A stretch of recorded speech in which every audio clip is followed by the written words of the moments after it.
أعوذ بالله من الشيطان الرجيم. بسم الله الرحمن الرحيم. سبحان الذي أسرى بعبده ليلا من المسجد الحرام إلى المسجد الأقصى الذي باركنا حوله لنريه من آياتنا إنه هو السميع البصير.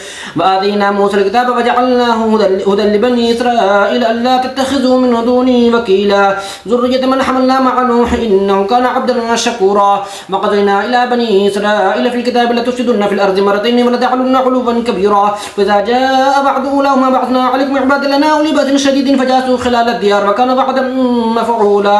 ثم رددنا لكم الكرة عليهم وأمددناكم بأموال وبنين وجعلناكم أكثر نفيرا.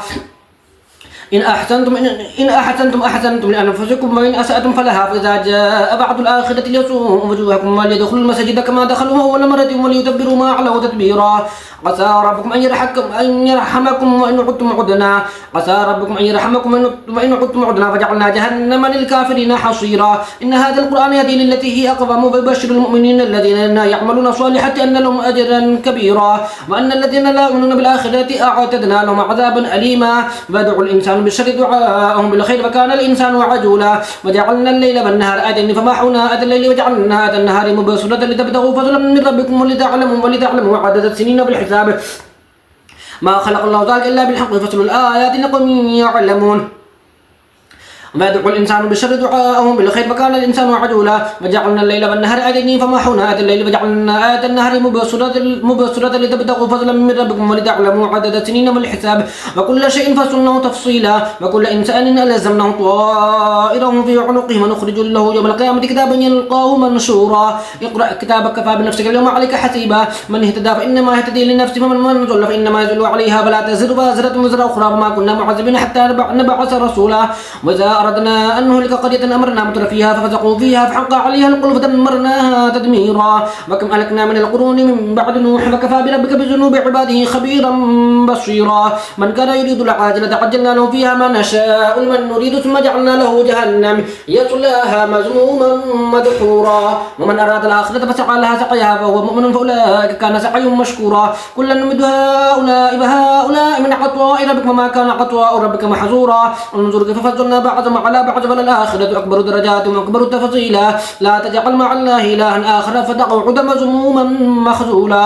وقضى ربك ألا تعبدوا إلا إياه وبالوالدين إحسانا إما يبلغن عندك الكبر أحدهما أو كلاهما فلا تقل لهما أف ولا تنهرهما وقل لهما قولا كريما.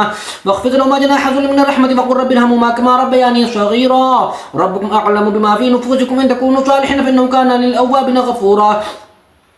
وآت ذي القربى حقه والمسكين وابن السبيل ولا تبذر تبذيرا إن المبذرين كانوا إخوان الشياطين وكان الشيطان لربه كفورا. وإما تعرضن عنهم ابتغاء رحمة من ربك ترجوها فقل لهم قولا ميسورا. ولا تجعل يدك مغلولة إلى عنقك ولا تبسطها كل البسط فتقعد ملوما محسورا. إن ربك يبسط الرزق لمن يشاء وما يقدر إنه كان بعباده خبيرا بصيرا. ولا تقتلوا أولادكم خشية إملاق نحن نرزقكم وإياهم. ولا تقربوا الفواحش ما ظهر منها وما بطن. ولا تقتلوا النفس التي حرم الله إلا بالحق ذلك وصاكم به لعلكم تعقلون. ولا تقتلوا أولادكم خشية إملاق نحن نرزقهم وإياكم إن قتلهم كان خطأ كبيرا. ولا تقربوا الزنا إنه كان فاحشة فساء سبيلا.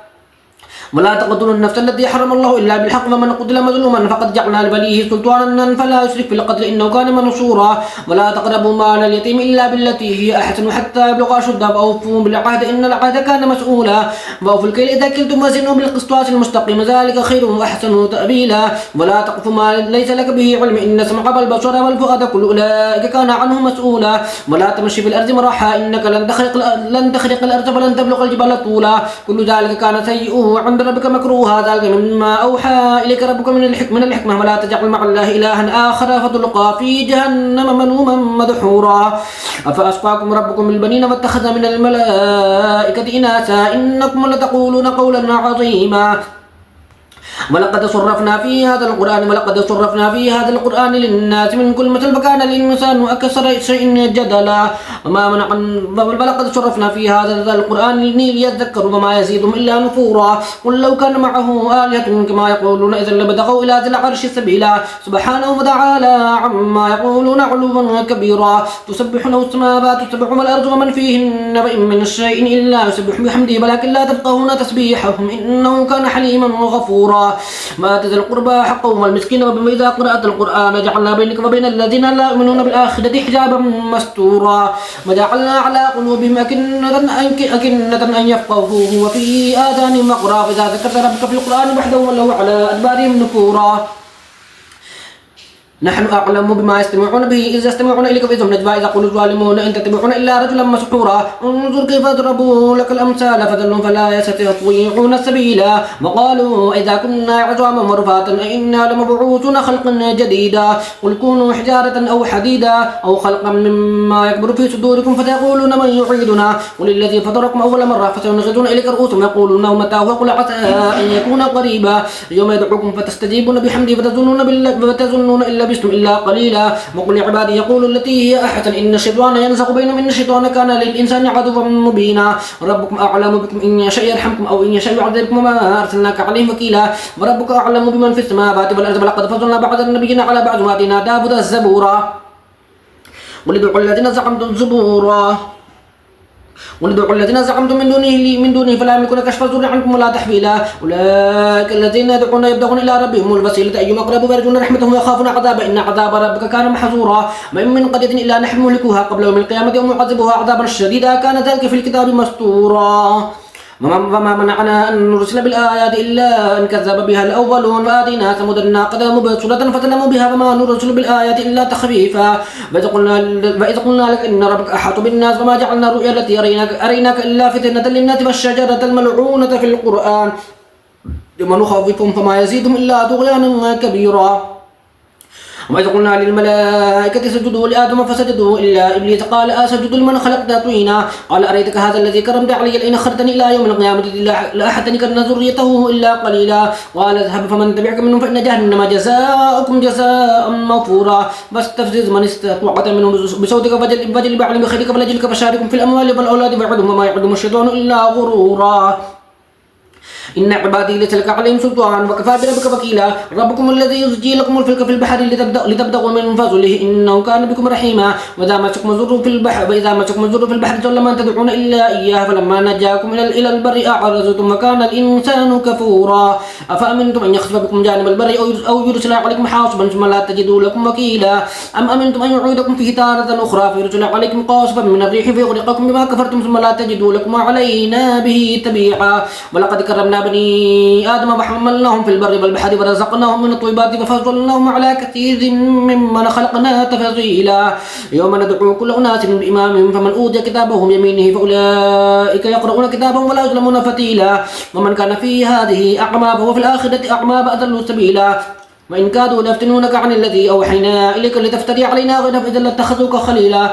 ولولا أن ثبتناك لقد كنت تركنوا إليهم شيئا قليلا إذا لأذقناك ضعف الحياة وضعف الممات ثم لا تجد لك علينا تبيعا ثم لا تجدوا لك علينا نصيرا وإن كادوا ليستفزونك من الأرض ليخرجوك منها فإذا لا يلبسون خلافك إلا قليلا سنة من قد أرسلنا قبلك من رسلنا ولا تجدوا لسنتنا تحويلا أقم الصلاة لدلوك الشمس إلى غسق الليل وقرآن الفجر إن قرآن الفجر كان مشهودا ومن الليل فتهجد به نافلة لك عسى أن يبعثك ربك مقاما محمودا وقل رب أدخلني مدخل صدق وأخرجني مخرج صدق واجعل لي من لدنك سلطانا نصيرا وقل جاء الحق وزهق الباطل إن الباطل كان زهوقا وننزل من القرآن ما هو شفاء ورحمة للمؤمنين ولا يزيد الظالمين إلا خسارا وإذا أنعمنا على الإنسان أعرض ونأى بجانبه فإذا مسه الشر كان يئوسا قل كل يعمل على شاكلته فربكم أعلم بمن هو أهدى سبيلا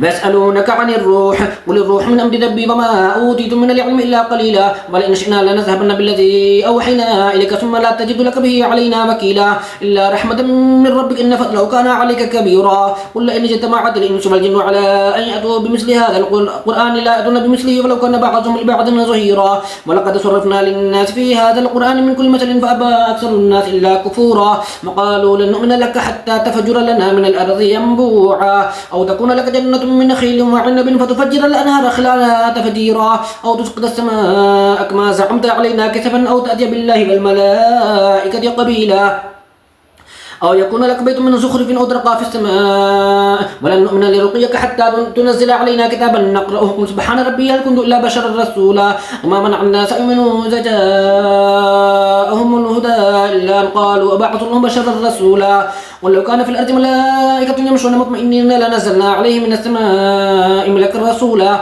قل كفى بالله شهيدا بيني وبينكم إنه كان بعباده خبيرا بصيرا ومن يهد الله فهو المهتد ومن يضلل فلن تجد لهم أولياء من دونه فنحشرهم يوم القيامة على وجوههم وعميا وبكما وسما مأواهم جهنم كلما خبت زدناهم سعيرا ذلك جزاء بأنهم كفروا بآياتنا فقالوا إذا كنا عظاما ورفاتا أئنا لمبعوثون خلقا جديدا أفلم يروا أن الله الذي خلق السماوات والأرض قادر على أن يخلق مثلهم وجعل لهم أجلا لا ريب فيه فأبى الظالمون إلا كفورا قل لو أنتم تملكون خزائن رحمة ربي إذا لأمسكتم خشية الإنفاق وكان الإنسان قتورا ولقد آتينا موسى 9 آيات بينات فاسأل بني إسرائيل إذ جاءهم فقال لهم فرعون إني لأظنك يا موسى مسحورا قال لقد علمت ما أنزل هؤلاء إلا رب السماوات والأرض بصائر وإني لأظنك يا فرعون مسبورا فأراد أن يستفزهم من الأرض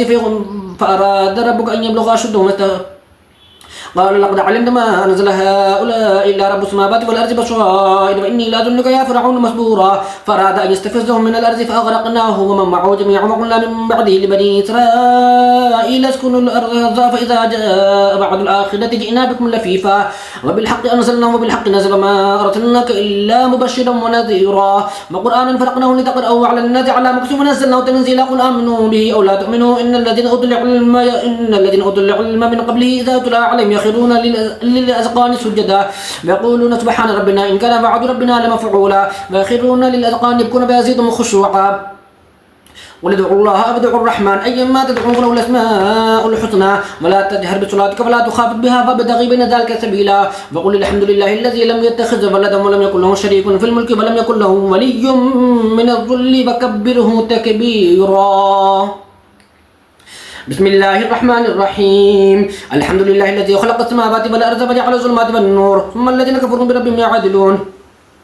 الحمد لله الذي أنزل على عبد الكتاب ولم يجعل له عوجا قيما لينذر بأسا شديدا من لدنه ويبشر المؤمنين الذين يعملون الصالحات أن لهم أجرا حسنا ماكثين فيه أبدا وانذر الذين قالوا اتخذ الله ولدا ما لهم به من علم ولا لآبائهم كبرت كلمة تخرج من أفواههم إن يقولون إلا كذبا فلعلك باخع نفسك على آثارهم إن لم يؤمنوا بهذا الحديث أسفا إنا جعلنا ما على الأرض زينة لها لنبلوهم أيهم أحسن عملا وإنا لجاعلون ما عليها صعيدا جرزا أما حسبت أن أصحاب الكهف والرقيم كانوا من آياتنا عجبا إذ أبى الفتية إلى الكهف فقالوا ربنا آتنا من لدنك رحمة وهيئ لنا من أمرنا رشدا فضربنا على آذانهم في الكهف سنين عددا ثم بعضهم لنعلم أي الحزبين أحصى لما لبثوا أمدا ثم نقص عليك نبأهم بالحق إنهم فتية آمنوا بربهم وزدناهم هدى وربطنا على قلوبهم إذ قاموا فقالوا ربنا رب السماوات والأرض لن ندعو من دونه إلها لقد قلنا إذا شتطا هؤلاء قوم اتخذوا من دونه آلهة لولا يأتون عليهم بسلطان بين فمن أظلم ممن افترى على الله كذبا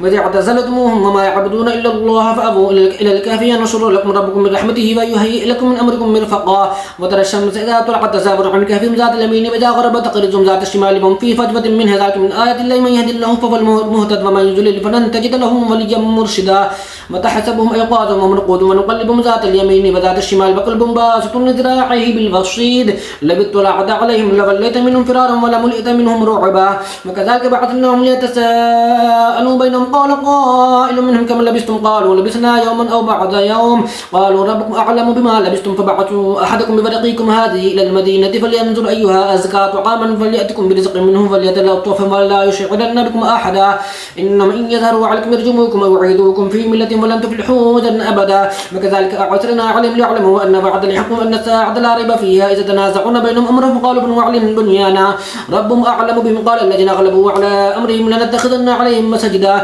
سيقولون ثلاثة رابعهم كلبهم يقولون خمسة سادسهم كلبهم رجما بالغيب ويقولون سبعة وثامنهم كلبهم قل ربي أعلم بعدد ما يعلمهم إلا قليل فلا تمار فيهم إلا مراء ظاهرا ولا تستفت فيهم منهم أحدا ولا تقولن لشيء إني فاعل ذلك غدا إلا أن يشاء الله. واذكر ربك إذا نسيت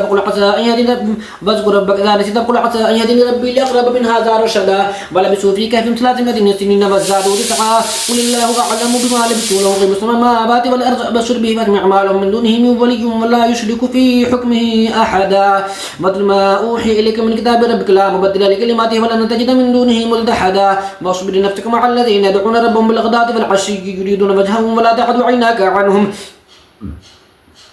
تريد زينة الحياة الدنيا ولا تطع من أغفلنا قلبه عن ذكرنا واتبع هواه وكان أمره فرطا. وقل الحق من ربكم فمن شاء فليؤمن ومن شاء فليكفر إنا أعتدنا للظالمين نارا أحاط بهم سرادقها. وإن يستغيثوا يغاثوا بماء كالمهل يشفي الوجوه بئس الشراب وساءت مرتفقا. إن الذين آمنوا وعملوا الصالحات إنا لا نضيع أجر من أحسن عملا. أولئك لهم جنات عدن تجري من تحتهم الأنهار يحلون فيها من أسابر من ذهب ويلبسون ثيابا خضرا من سندس واستبرق المتكئين فيها على الأرائك نعم الثواب وحسنت مرتفقا. وضرب لهم مثل الرجلين جعلنا لأحدهما جنتين من أعناب وحففناهما بنخل وجعلنا بينهما زرعا. كلتا الجنتين آتت أكلها ولم تظلم منه شيء وفجرنا خلالهما نهرا وكان له ثمر فقال لصاحبه وهو يحاوره أنا أكثر منك مالا وأعز نفرا. ودخل جنته وهو ظالم لنفسه قال ما أظن أن تبيد هذه أبدا وما أظن الساعة قائمة ولئن رددت إلى ربي لأجدن خيرا منها منقلبا. قال له صاحبه وهو يحاوره أكفرت بالذي خلقك من تراب ثم من نطفة ثم سواك رجلا لكنه والله ربي ولا أشرك بربي أحدا. ولولا إذ دخلت جنتك قلت ما شاء الله لا قوة إلا بالله إن تراني أنا أقل منك مالا وولدا. فعسى ربي أن يؤتيني خيرا من جنتك ويرسل عليها حسبانا من السماء فتصبح صعيدا زلقا أو يصبح ماؤها غورا فلن تستطيع له طلبا. وأحيط بثمره فأصبح يقلب كفيه على ما أنفق فيها وهي خافضة على عروشها ويقول يا ليتني لم أشرك بربي أحدا. ولم تكن له فئة ينصرونه من دون الله وما كان منتصرا. هنالك الولاية لله الحق وخير ثوابا وخير عقبا. وضرب لهم مثل الحياة الدنيا كما إن أنزلناه من السماء فاختلط به نبات الأرض فأصبح هشيما تذروه الرياح وكان الله على كل شيء مقتدرا. المال والبنون زينة الحياة الدنيا والباقيات الصالحات خير عند ربك ثوابا وخير أملا. ويوم نسير الجبال فترى الأرض بارزة وحشرنا فلم نغادر منهم أحدا. وعرضوا على ربك صفا لقد جئتمونا كما خلقناكم أول مرة بل زعمتم أن لن نجعل لكم موعدا. ووزع الكتاب فترى المجرمين مشفقين مما فيه ويقولون يا ويلتنا ما لهذا الكتاب لا يغادر صغيرة ولا كبيرة إلا أحصاها ووجدوا ما عملوا حاضرا ولا يظلم ربك أحدا.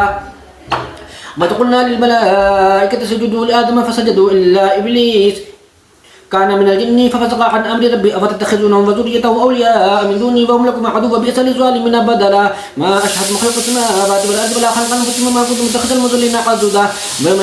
ويوم يقولون هذو شركائي الذين زعمتم فدعهم فلم يستجيبوا لهم وجعلنا بينهم موبقا. ورأى المجرمون النار فظنوا أنهم واقعوها فلم يجدوا عنها مصرفا. ولقد صرفنا في هذا القرآن للناس من كل مثل وكان الإنسان أكثر شيء جدلا. وما منع الناس أن يؤمنوا إذ جاءهم الهدى فاستغفروا ربهم إلا أن تأتيهم سنة الأولين أو يأتيهم العذاب قبلا.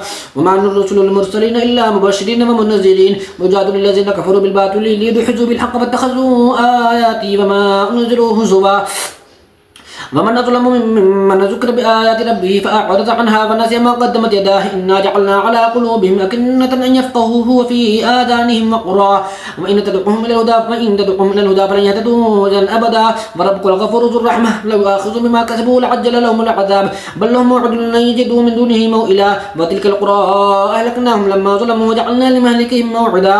وقال موسى لفتاه لا أبرح حتى أبلغ مجمع البحرين أو أمضي حقبا. فلما بلغ مجمع بينهما نسي حوتهما فاتخذ سبيله في البحر سربا. فلما جاوزا قال لفتاه آتنا غداءنا لقد لقينا من سفرنا هذا نصبا. قال أرأيت إذا بينا إلى الصخرة فإني نسيت الحوت فما أنسانيه إلا الشيطان أن أذكره واتخذ سبيله في البحر عجبا. قال ذلك ما كنا نبغي فارتد على آثارهما قصصا فوجد عبدا من عبادنا آتيناه رحمة من عندنا وعلمناه من لدنا علما. قال له موسى هل أتبعك على أن تعلمني مما علمت رشدا. قال إنك لن تستطيع معي صبرا وكيف تصبر على ما لم تحط به خبرا. قال ستجدني إن شاء الله صابرا ولا أعصي لك أمرا. قال فإن اتبعتني فلا تسألني عن شيء حتى أحدث لك منه ذكرا. فانطلقا حتى إذا ركبا في السفينة خرقها قال خرقتها لتغرق أهلها لقد جئت شيئا إمرا. قال ألم أقل إنك لن تستطيع معي صبرا. قال لا تؤاخذني بما نسيت فلا ترهقني من أمري عسرا. فانطلقا حتى إذا لقيا غلاما فقتله قال أقتلت نفسا زكية بغير نفس لقد جئت شيئا نكرا. صدق الله العظيم.